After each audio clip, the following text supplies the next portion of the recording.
Season 3 Reloaded of Modern Warfare Zombies has officially launched, and I wanted to go through every Tombstone method to see what is working, what has been patched. I'm not only covering the methods that we've been using most recently, but also some other methods that you might have forgotten that actually have some good benefits, and you can decide for yourself what Tombstone method works the best for you. Let's get into it. The first method we tested is a little bit of an old school one, and that is using the Scorcher from the bad signal portal. Now what you're going to do, you're going to aim for the spot in the very south. It's the closest. Start charging, call it up. You're then going to charge up your Scorcher twice to go into the Superman mode. If you haven't learned this method, you need to learn it just for general travel anyways. It is incredibly fast. But you're going to keep boosting all the way across the map, right about that 60, 70 on the screen for the Scorcher. We'll do one more boost here. We're actually doing pretty good on time. And you want to vote yes around that spot. The idea is to go out of bounds right about 6 seconds. It seems between 7 and 5 on this method tends to work pretty good. The idea is when you're going out of bounds, the portal starts to take you to the bad signal, but then you also get eliminated and you quit on the black screen. So we did this very clean here, and as you can see, the Tombstone still works. And before we test our last few Tombstone methods for Season 3 Reloaded, here's a quick word from this video's sponsor. If you don't have the time to unlock everything and need assistance in your favorite games like Call of Duty, Fortnite, Grand Theft Auto 5, and more, then our sponsor, Dan Mods, is the place for you. They offer all camo unlocks, zombie schematics, bot lobbies, and more. Dan Mods has a 5-star rating with thousands of reviews. Use the link below in the description and be sure to use code OneAD for 5% off your order. Next, I wanted to test the unalive method. So you're first going to go and empty your tombstone, use whatever items you want before you empty your tombstone. So now I've used all my items. I'm now picking everything up out of my tombstone like normal. Once you have everything that you need, make sure you drink tombstone. Awkwardly, it was completely invisible here, which I'd actually never seen, but it worked fortunately, so we moved on. You're going to want a teammate for this. You can technically do it with randoms, but it's a high risk, so go back to your teammate wherever they are on the map, leave your squad, make sure you don't have any self-reses, and then let yourself get knocked. You can do this with zombies, you could do this with the Scorcher, you could do it with the Molotov cocktail. The method doesn't matter. Just get knocked so that you're down and you've already left the squad. And once you're here, you can let it time out, but honestly, just give up. It saves you a lot of time. You don't have to wait for it to time out. It'll still work. So give up, and then you're going to plead for help. Now, this is a spot that my Discord has done a lot of testing in. Once you've plead for help, wait about 5 seconds if you're the person rezzing them before you actually res them. So here, my buddy Duber is rezzing me. Now we're back. So what this has just done, it has set our tombstone with all of those items in it and all of our essence. So if I had 100,000 essence, my essence will stay in that tombstone. Every item that I have will stay in that tombstone. The interesting thing is I can use any of those items or give them away. I can use all of my essence or give it away.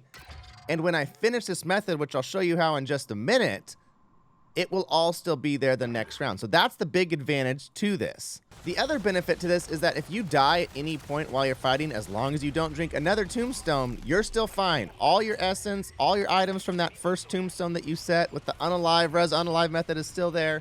And then once you're done, you can just let yourself get knocked. Make sure you've left the squad again. You can give up or let it time out, doesn't matter, but make sure you don't hold for plea here. And make sure the timer goes completely out. Then you can leave the match. The main reason I don't do this is this right here. You do lose your rucksack, your 3-plate armor vest. If you have an ether blade, if you have a weapon, your insured weapon, you lose that. So that is the reason why I don't use this regularly. But there are some situations where this does still work well. But I wanted to give you that one. It fully works in Season 3 Reloaded. Now I wanted to test the blood burner method into the dark ether. I use a spot in G1 way up here. I actually go here first, bust open that bike, make sure it's all set just the way you want it, and then I go pick up my tombstone. By putting the blood burner there first, it allows you to not have to drive all the way across the map on the blood burner, and very rarely, I've actually never had it get stolen at that location because nobody's ever there. Get your tombstone, Drink that tombstone soda as always, and then head back, empty out your tombstone. Once you've emptied out your tombstone and drank the tombstone, you got all the items.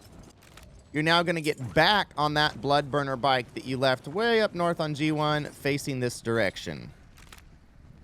You got all your items, and I always do it to where I duplicate it, so I have 2 sigils or 2 elder sigils. That way when I use one, I still have another one that I can use that stays in my tombstone. That way you never have to go and find more sigils or elder sigils.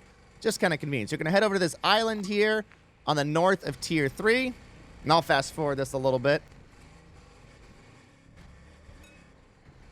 Now, when you get there, you can actually back up onto this rock, because I found that whatever direction the bike is facing when you jump off in the water and jump back on to teleport, it'll actually still be facing that way in the map. So I actually wanted to face more northwest for this because it makes it easier and faster. I don't have to turn around once I get there and gives me more time.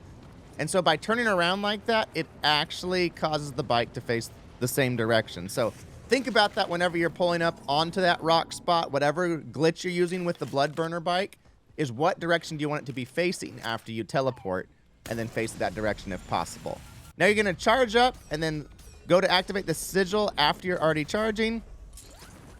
I do 2 pumps over here just because I don't like waiting on my parachute. It feels like it takes forever. You can technically just do 1 boost and parachute over. It's not really any slower because you don't go near as high. Find that little blood burner. Hop on. Now we're going to pull into the water. Then we're going to hop on and hop off immediately. That's going to teleport you back to the nearest land spot, which is here. You can see we got plenty of time, even though we didn't do it that smooth. Vote yes. Now you want that between 7.65, but right around 6 seconds, go out of bounds. Now, the great part about this is this will set up your tombstone like normal right here. So you can just quit here and be completely good. But you can also go all the way into the Dark Ether. You can run the Dark Ether, anything that you want in the Dark Ether. If you still need to get the classified schematics or for Season 3 Reloaded, if you've just opened the new portal, which will have a video on that probably by tomorrow on how to get all the golden items and unlock it, you can get all those schematics, do whatever you want inside the portal, successfully exfil even, unlock schematics, and keep your tombstone. So this is a great method for that. There's also ways to do gun unlocks and different things across the board like that. So to successfully exfil in the Dark Ether while using the blood burner and keeping your tombstone does still work in Season 3 Reloaded. The last method that I wanted to test is the good old portal method, which is near bad signal, but this is where you actually put the code in to go to a specific portal. Now, what I love about this is you get to keep all your items. You don't actually need a Scorcher or anything. You can just run with your fist out and have plenty of time. Where you're going to go over to here, and I use this location in B7, which is on the southwest side of the map, and it's U up in backwards Q. We'll go right there, B7, and then start the portal. Run out. Now, if you have the Scorcher, you can use it, and it just makes everything faster, but it's not actually necessary to use the Scorcher. Same thing, you can use a Juggernaut or a Mortar Strike to run faster with those. Does help, but again, you don't actually need that extra speed. So I'm actually going to use the Scorcher here because I have one. So you start the bad signal portal, boost up, go right through this little balcony. But this method is great too because you don't need a Scorcher. You don't need anything. All you need is 1,000 essence to activate this portal. This will take you down to that beach at B7. And then once you get close, I have a ton of time because I'm using the Scorcher. You're going to vote yes. And then go out of bounds right about 6 seconds. This is my favorite location to use. Other people use the water tower and different things. For me, this works best. Again, use what works best for you. You're going to get the portal showing here. Boom, get eliminated. Black screen. Then you Alt F4 or quit application if you're on PlayStation or Xbox. And I am happy to say that this method does work on Season 3 Reloaded. There it is. We've tested all the tombstone methods for Season 3 Reloaded. Let me know in the comments which method do you use and why do you use that specific method? What do you like about it? I'll have a full guide video out tomorrow for how to unlock the new Dark Ether Rift for Season 3 Reloaded, getting all the gold items, etc., as well as using the schematics, so keep an eye out for that. Make sure to share this video with a friend that you know would enjoy this. Like, subscribe, and as always, for the newest Modern Warfare Zombies and Warzone content, I will see you live on YouTube.